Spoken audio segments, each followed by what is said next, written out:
bemerken sie sich.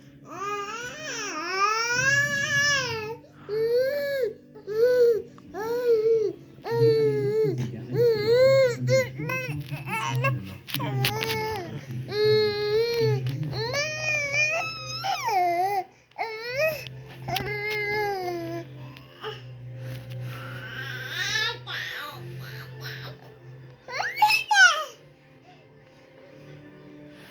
Die Sturmtaucher haben keine Mühe, den Krill dicht unter der Oberfläche zu fangen.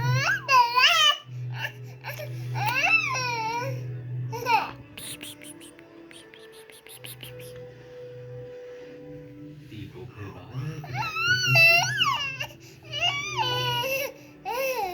Jedes Jahr treffen rund 1 Million Sturmtaucher bis zu 6.000 Wale bei diesen gewaltigen Fressorganen.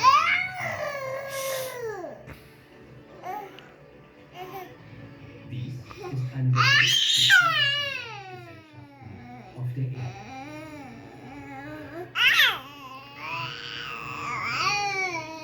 Und sie konnten nur zustande, weil Mann und Vögel einen Weg gefunden haben, in einem Sommer ohne Ende zu leben.